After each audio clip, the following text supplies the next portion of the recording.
Short question for class 8 physical science, যাকে আমরা পরিবেশ বলি। এলএসবি গার্লসের স্টুডেন্টদের জন্য ভেরি ভেরি ইম্পর্টেন্ট কোশ্চেন। দেখো, প্রথমে যে পরমাণু ক্রমাঙ্ক কাকে বলে? কোনো মৌলের নিউক্লিয়াসে উপস্থিত প্রোটন সংখ্যাকে তার পরমাণু ক্রমাঙ্ক বলে। অর্থাৎ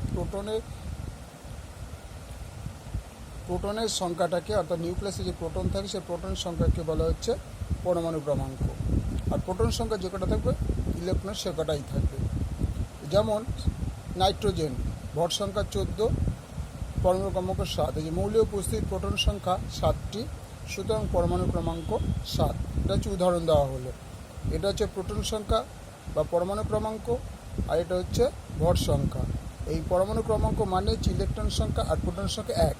কারণ 7টা প্রোটন হলে 7টা ইলেকট্রন হবে, তাহলে সুতরাং পরমাণু ক্রমাঙ্ক 7। পরের প্রশ্ন আছে A24 13। তাহলে 24টা হচ্ছে ভর সংখ্যা, 13টা হচ্ছে পরমাণু ক্রমাঙ্ক। বলছে মৌলটি সম্পর্কে কি কি জানা যায়। এ মৌলটি ভর সংখ্যা হচ্ছে 24, এটা ভর সংখ্যা 24, পরমাণু ক্রমাঙ্ক 13। তাহলে এই মৌলের বাইরের কক্ষে এই যে 13টা আছে, এই 13টা প্রোটন নিউক্লিয়াসে থাকে আর 13টা ইলেকট্রন বাইরে থাকে। তাহলে এই মৌলের ভর সংখ্যাটি 24, পরমাণু ক্রমাঙ্ক 13, অর্থাৎ এই মৌলের বাইরের কক্ষে 13টি ইলেকট্রন আছে এবং নিউক্লিয়াসের ভিতরে 13টি প্রোটন আছে।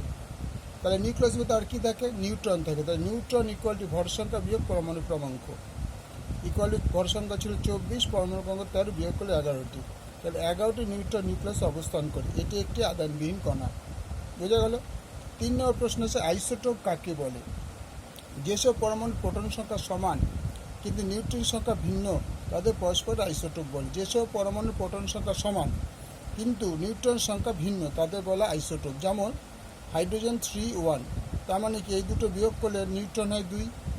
আর হিলিয়াম 3 2, তার মানে 3 থেকে 2 বদলে 1, তার মানে ডিফারেন্স আছে। নাইট্রোজেন 7 থেকে 7 যেগুলো 7, তার 3টে 3 রকম হলো। তাহলে এটা হচ্ছে এক্সাম্পল। 4 নম্বরে চলছে H3O1 আর He3 2, এর মধ্যে সম্পর্ক কী? মজার জিনিস হচ্ছে হাইড্রোজেন আর হিলিয়াম এরা পরস্পরের মধ্যে আইসোটোপ, যেমন হাইড্রোজেন 3 1, এই দুটো বিয়োগ করলে কথায় 2, আর এই দুটো বিয়োগ করলে হবে 1। তাহলে হিলিয়াম হাইড্রোজেন এরা পরস্পরের আইসোটোপ, কারণ এর ভর সংখ্যা 3, এরও ভর সংখ্যা 3, তাহলে এরা পরস্পরের আইসোটোপ। ওকে।